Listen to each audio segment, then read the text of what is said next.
Duty to assist error can mean lots of things. It all comes down to, what's going on in your claim and what was the error.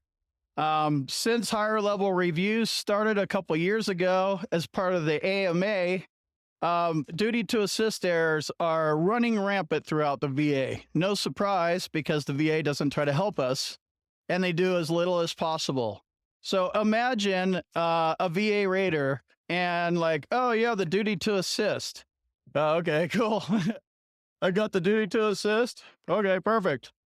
Did you assist the veteran? Check. Yeah, I certainly did. That's the duty to assist. So there's no accountability. A higher level review is the first step in the appeals process.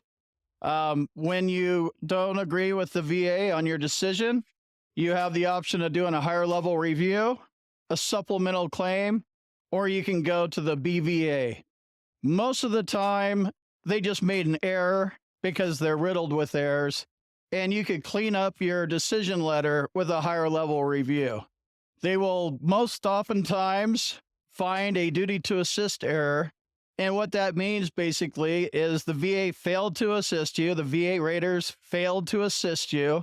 You go to the higher level review, they kick it back to the VA regional office, and they're like, go assist this fucking veteran, dick, and do your job.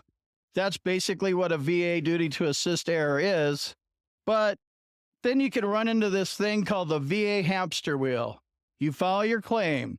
You didn't provide enough medical evidence. You relied on the VA's duty to assist you, and they didn't. Then you go into a higher level review. Now we're taking another couple months. They remand it back down to your VA regional office. Then they fail to assist you again. It's the VA hamster wheel, round and around and around. You could go in and file a claim for 1 or 2 disabilities, bang this thing out with 5 or 6 months and win. But instead, you're stuck in the appeals process, supplemental claims, duty to assist errors, problems, and you're stuck like this for a year or 2. I don't like being stuck for a year or 2. We don't get interest on these back payments. Yes, you preserve your effective date, but we don't get paid interest, and you have to deal with the mental health aspect of what the hell are these motherfuckers doing? So it's better to bring everything up front so you can avoid the duty to assist and the higher level review. Here's an example of a duty to assist error. First of all, the VA rater is a guy making 50 grand a year. He's not a doctor and he's not a lawyer. So you file a claim with no medical evidence, and you don't trust the VA like me, and you do all of your care outside the VA. The VA has a duty to assist in getting your medical evidence for you from your private doctor. So they'll send you a form and release of consent and all that kind of stuff, and then they'll try to go get the information from your doctor. What if you have a doctor like my shrink? Not a big fan of the VA. He's old school. He scribbles everything. He doesn't even do computer shit.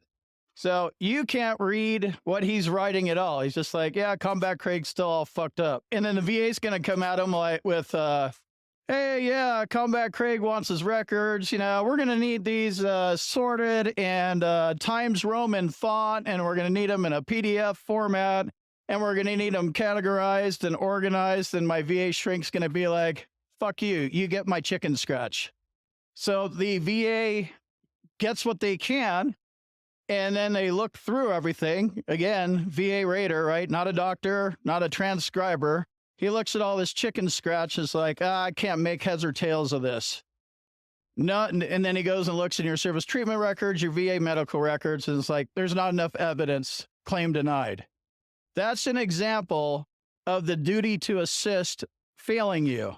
Now, you would actually have to get on your doctor to kind of transcribe that, but I wouldn't rely on the VA to go get your medical records for you. In any case, you get them, you submit them with your claim, submit a fully developed claim, and make sure they're somewhat legible and support your disability. At the end of the day, a duty to assist error in a higher level review means you challenge the decision by using the higher level review process, and the decision review officer found that there's a duty to assist. You may think, that's awesome, and it may be awesome, but it basically means they're going to send it back to the VA regional office to go correct it. And it's probably going back to the same guy. And they may send you to another CNP exam or put a teeny bit more effort into helping you. And you may have to go back and do another higher level review because another duty to assist was found. It's called the VA hamster wheel. You go round and around and around in circles. Do not rely on the VA for the duty to assist. Do not rely on the VA to do anything. Make it easy for them. Don't file too many claims at once. Figure out what kind of service connection you're going for. Make sure you're grounded in VA law and you can win your claim, and get in and get out of there. Because the more time they have your claim, the more chances that the duty to assist will fail you, and these guys are going to fuck the whole thing up. Let me jump in here real quick and tell you about my boot camp. If you want to learn more about the VA claims process, check out my boot camp. You can talk to me live. There's a link on the website and in the description, combatcraig.com. And also, if you need medical evidence like a nexus or documenting your symptoms properly, go to our website, combatcraig.com, and it says medteam/nexus letters. Click on that link, fill out the form. Boom, you're done.